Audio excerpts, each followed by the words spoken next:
What's up friends, Chook here, and welcome back to another Monster Hunter World video. This time instead of gameplay, we are going to go through the patch notes. So finally, the update 2.0 is here, the Deviljho is here, along with some balance changes and things to some of the weapons. So let's go through it. Release date is March 22nd, which is today. This is the size of it, everything, but let's get to the main aspect of the patch, which is the Deviljho. So, added special assignment, the Food Chain Dominator. Added a new monster, the Deviljho, includes the Deviljho weapons and the Vengus Alpha and Beta armor sets. Added new specialized tool, Dragon-Proof Mantle. Note, the Deviljho will invade 6-star quests, 7-star quests, and high-rank expeditions once you have completed the investigation for the Rathian in the main story. After completing certain conditions, you will unlock the Deviljho special assignment. And here he is, the giant pickle himself. If you're new to the series, this is the monster that used to do the same thing as what the Basil Goose Beetlejuice whatever B52 does in this game. So this guy will just show up in a hunt that you're doing, a high ranked hunt that you're doing, and basically be a pain in the ass and wreck your day. And he hits very, very hard. Okay, due to its enhanced metabolism, a Deviljho must consistently seek out prey. It is extremely violent and known to flail large monsters around. And there you have a little bit of a look at the armor set, which doesn't actually look that impressive. I thought they would make it look cooler, seeing this is like the first DLC and everything, but you know, it looks alright, but it doesn't look amazing. I guess they're keeping in trend with, you know, the armor sets from the other games and stuff. With the Deviljho looks similar to the other armor sets, which is cool. But they could have done more, I guess, if they wanted to. Either way, here we go. Let's get into the meat of the patch, other than the Deviljho himself. Major gameplay feature additions and changes. Alright, optimized data processing to reduce loading times. Perfect. Added the feature kick from online session to the player list. That's really good. So they recently patched in the ability to, or the lack of the ability, I should say, to trip fellow hunters while carving. That was super fucking annoying, man. I was in a few hunts where you basically just get trolls, right? Any online game, you get trolls. And you would complete the hunt and everything was fine, and the people you were playing with were helping, everything was good. And then it got to the point where you needed to carve the monster and they would just keep attacking you, which would make you trip and you couldn't carve. And so the whole hunt was kind of not pointless, but you couldn't get your carving rewards. They recently patched that out, which is good. You can't do that anymore, but this just gives you the ability to kick people from your session if they're being a dick, which is good. Added Return to Gathering Hub, single player, and Disband and Return to Gathering Hub, multiplayer, to the options for select return destination after a quest. That's really cool. So a lot of people, myself included, are a bit disappointed that you can't see your fellow hunters in Astera just running around doing their own thing like you are, and that you can only really catch up with your fellow hunters in town in the Gathering Hub. And to get there, there's a loading screen and all the rest of it, so just no one goes there. And you know, like, it doesn't have the smithy and all these other things, but this will let you return there after a quest, which means that unless you need the smithy and all these other things, you can just go there and hang out with your friends in the Gathering Hub and then return there after a quest, you know, arm wrestle, all the rest of it, and go out on another quest. Just streamlines it a little bit. Alright, added the text size setting for changing subtitles text size. Okay, that's fine. In the online session menu, the name for the menu command squad session search was changed to create/search for a squad session. The functionality is unchanged. Sure. Attacks from allies no longer interrupt you during carving animation. This is what I was talking about. This has already been implemented, as far as I'm aware at least, or I haven't had it happen to me. So maybe it wasn't implemented, but no one's been a dick to me, which is nice. Additionally, players are now immune to all hit reactions, including bombs, during carving animations after quest completion. Massive change, as I mentioned just before. Slightly reduced the amount of the scout fire level, which is tied to monster research level. Gauge decreases after each quest, and added the game versions number. Bleh. Alright, this is the real meat potatoes right here. Every weapon bar the two bowguns has had an adjustment of some sort. So let's go through it. Great sword. Increase the damage for charge/abilities. Okay, so charge/2, charge/3, strong, charge/2, strong, charge/3. God, that's hard to say. All the damages have been increased.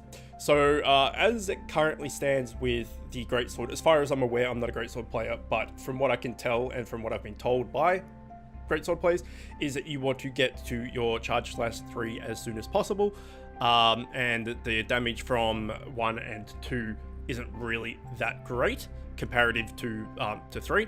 Here they've increased the damage of 2 at least, so that I guess they want you to be able to use all 3 charge slashes if you can, rather than just like charge 1 and then maybe do a tackle to get to 2 quicker, to do a tackle to get to 3, and it's just like it's going to be the same move every time. It's just 1 tackle, 2 tackle, 3 hit. Now you can do more and you're going to get more damage out of it, so that's pretty good. Longsword, improvements to foresight slash, input timing, and hitbox detection. This is a good change. So there is a foresight slash move where basically you dodge, and if you dodge an enemy's attack, a monster's attack, you then go in and do a hit, and you can get a full bar of charge for your longsword. They have increased the time window to successfully trigger this, the hitbox, the damage hitbox, and they've increased the angle at which the player can control the direction of the attack. So it's basically just making it easier to land that foresight slash, giving you a longer period of iframes, I guess, or well, frames in general, to actually get the dodge and hit off, and you can direct it more and all that stuff, and as well as some increased damage. And then you've got the Spirit Helm Breaker bug fix. After using, you should probably be immune to knockbacks until you land on the ground. So that's the big where you stab the monster and you go flying in the air and you come down with a big slash. You can be knocked out of that. Now you can't be, which is really good. Sword and Shield, my favorite for this game at the moment at least. Roundhouse slash damage increase and improved slinger usability. Roundhouse slash or round slash damage increased. Pretty boring, really. I was a bit uninspired by the Sword and Shield changes compared to the rest of them. And wedge beetles can now be used when using the slinger with your weapon drawn. So the whole thing with the Sword and Shield is you're able to use items and your slinger and everything while your weapon's drawn, which is like the big draw card for it. It's awesome. But to use wedge beetles, you had to put your weapon away, which was dumb. They fixed that, which is great. The roundhouse slash, or the round slash, whatever, is, you know, it's whatever. Damage increase is nice, but I guess the Sword and Shield is in a good enough place that they're happy with, which I totally agree with because it's great. And if you've never used the Sword and Shield or think it's crappy or whatever, I highly suggest you try it because it's amazing and the versatility is unreal. Next, Hammer. Adjusted the stun values on charge attacks. This is great. Basically, charge tier 2, your charged upswing has stun values increased, your brutal upswing has stun values increased, and your charged big bang stun charged 3 tier has the stun values increased as well. So basically, it's going to make you stun the monster easier using the hammer, which is what the hammer's all about. So if you've been a hammer main, which I know a few of my friends are, and you know, they love it and everything, now you're going to be stunning monsters even more. So brilliant change there. That's what it's all about. Next, Hunting Horn. This is super cool. Originally when I read this, I was just like, yeah, but then I thought about the implications I should say, and this is great. Hunting Horn, general attack power increased. Okay, the encore effect of your self-important melody now has increased your attack power. The effect is now attack up and deflected attacks prevention. So if you're not aware of the Hunting Horn or what it does, or yeah, basically you don't know anything about the Hunting Horn, you play certain notes and then you play it. Once you've got the certain notes in your queue, you play the song and you get that buff, and then if you encore that song, you get an increased buff. So it might be an increased duration, or it might be attack medium, and then if you encore, it might go to attack large, for example. You have just every Hunting Horn has different songs, but every Hunting Horn has one song that's the same throughout, which is self-improvement. Normally, you would just get a movement speed increase, and then if you encored it, you would get a deflect attack prevention as well. Now, they're also giving you attack up. So no matter what Hunting Horn you run, you have the ability to give yourself attack up, which is awesome. Because if you're running a Hunting Horn that's all support based, like wind negation and you know, stun negation and all this sort of stuff, you can still give yourself a boosted attack. So I think that's great. I really like the Hunting Horn. I'm terrible with it, but I like it a lot. So that's a cool change. Next, Gun Lance. Reduced sharpness loss for shelling and made some attack power increases. So this is really cool as well. another similar to the hunting horn. I really like the gun lance, but I'm terrible with it. But it's renowned for losing sharpness very, very quickly by using all the shelling techniques. This is a way of helping that out. So shelling, damage parameters increased when sharpness is yellow or worse. So you get better damage. The lower, like if you're low in sharpness, you still, like they've increased the damage of it, so you're still doing okay damage. Sharpness lost, a loss alleviated for all Wormstrike Cannon and Wyvern's Fire attacks. So you lose less sharpness, which is great. And then you get damage increase for Wormstrike Cannon and Wyvern's Fire. So basically, you're just doing more damage overall, and you're losing less sharpness overall. Just a good change. Switch Axe, which was my main in all previous games, and I fell off it a little bit in this game, but this might get me back into it in a big way. Zero sum discharge adjusted to make it easier to use. So you have, with your Switch Axe, your sword mode, you press both of the attack buttons at once, and you go into the discharge, where you do the big charge attack, and then at the end you go boom and blow shit up. Zero sum discharge is the same thing, but when you have your glowing meter and your glowing sword, and that's where you jump on the monster, and it doesn't count as a mounting attack, but you jump on them and stick your sword in them and do the big charge and then blow them up. And it does more damage than what a normal elemental discharge does, and you're on the monster, so if it runs around or whatever, you stick on it, and so you get that attack off. Whereas if you were doing it not on the monster, if the monster moved, then you wouldn't hit it at all. But the problem with it is that it's super easy to fall off. So if you're on the monster and it's dazed, or it's weakened or vulnerable or whatever, fine. But if it's running around doing things or flying around or whatever, you would get knocked off super easily, and it was just frustrating because you would get all your charge up and you would go onto it, and before you could get the big blow up discharge at the end, you would get knocked off, and it just felt a bit, man, that's a waste of time type thing. This is what this change is all about. Zero sum discharge, which is the one where you're mounted. Level 4 earplugs during effect use. So, like I was saying, if you're on there and you're charging up, and then the monster roars or screams or whatever, you would get thrown off. Now, not so much. Level 4 earplugs, you'll just go whatever, and you'll just keep charging. It's great. It is now possible to chain the beginning of sword jumping discharge, so that's where you jump off a ledge into the discharge, into zero sum, which is great. So if you land on the monster, then you will do the zero sum mounting dischargey thing. The finisher, the damage has been increased, and the finisher no longer causes sharpness loss. This is another big one. So similar to the gun lance, the Switch Axe would lose sharpness fairly quickly if you were doing the discharge, elemental discharge, or the zero sum discharge regularly. You would lose a lot of sharpness. This no longer causes sharpness when you're mounted. Oh no, that might just be literally when you're mounted, not the zero sum discharge. This is just mounted. Okay, so that's not as big of improvement as I thought, reading it again. So when you're mounted, your final attack with the Switch Axe is a elemental discharge. So this no longer causes sharpness loss, but the zero sum and everything still will. Okay, that's fine. That's alright. It's not too bad. Zero sum discharge bug fix. After use, you should now properly be immune to knockbacks until you land on the ground. Similar to the Helm Spirit Breaker thing from the longsword. Basically, when you're using it, you're immune to knockbacks until your animation is over, which is good. So that's a big change to basically the zero sum discharge of the Switch Axe. I've said that phrase way too many times, and now it's not making any sense to me. But a good change for the Switch Axe, and might get back into it as a result. Charge Blade. Balance adjustments to Impact File and Power Elemental File. Okay, Impact File. Attack power bonuses from effect other than the artillery skill for the explosions were decreased. So it's a bit of a hit there to the Charge Blade Impact File. Axe Super Amped Element Discharge stun values decreased for Impact Files. So apparently Impact, I haven't used the Charge Blade at all really, like 4 or 5 hunts maybe in this game.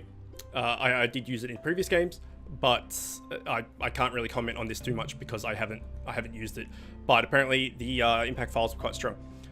File stun values increased for all attacks other than super amped element discharge. Okay, element values increased for power element files, that's good. And in axe mode, super amped element discharge, power element file explosions spaced closer together to make them easy to hit. Okay, so if you're using a power element file, and you do your massive, like, fuck off super element discharge move, then the explosions are spaced closer together. So rather than a big AoE, it's a more pinpointed attack, which is good if you're aiming for like a head or a tail or something. You don't want it to go everywhere, you just want to hit the head or the tail. Alright, Insect Glaive, another weapon I haven't really used this game. Improvements to extract attack power increase and extract effect length. Okay, that's pretty cool. The effect length was pretty short from memory. Improve the effect of the attack power increase for red, white, and red, white, orange. Extract hybrid effects. So that's pretty cool. I don't see that many people using the Insect Glaive, so this might get that a little bit more popular. So it's basically just giving you improved effects, which is great.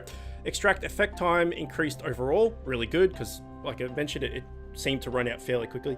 Extract effect timers no longer decrease while mounting a monster. Cool. So they just put a pause on that. That's really good. I like that. Lance, another one of my favorites, adjusted to be easy to use.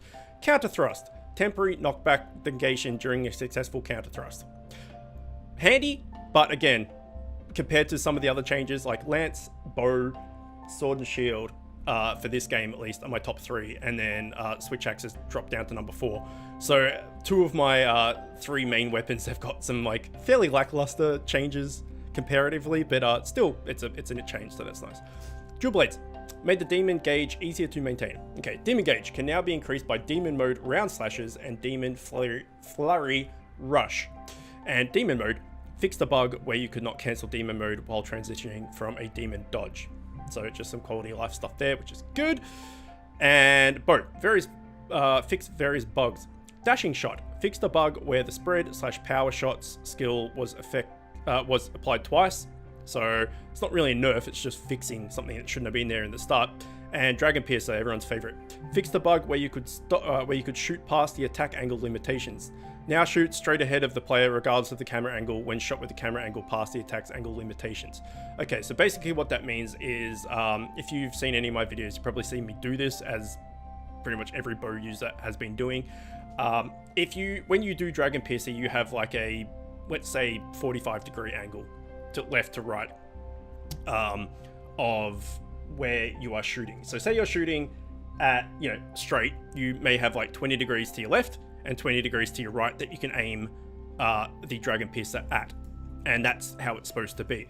But there was a bug where if you were in that, say, 40-degree arc and the monster moved out of it to, say, a tiny bit to the right of that 20 degrees that you're aiming at, you could you would let go of aiming, and just before the shot was about to go off, you would put the camera towards the monster and then press aim, and you would shoot the Dragon Piercer off in that direction. So it was effectively, you were increasing your wide range of shot, the range of your shot. So instead of it being that 40-degree arc in front of you, you could probably go to maybe like 75 degrees or something.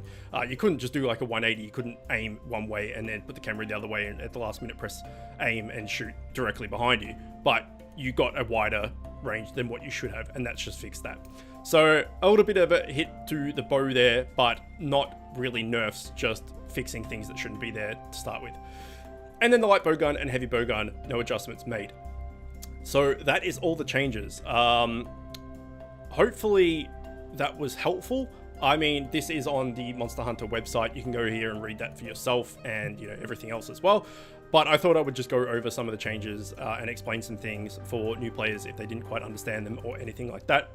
I will be putting up videos to do with the Deviljho and all of this stuff. Well, probably not all this stuff, because it's self-explanatory now that we've gone through it. But I'll put up some Deviljho videos and stuff as soon as I can. Australian internet is crap, so bear with me. But that is basically it for this video. Hopefully you enjoyed it. Hopefully it was helpful and useful. As always, thanks for watching, and I will see you next time.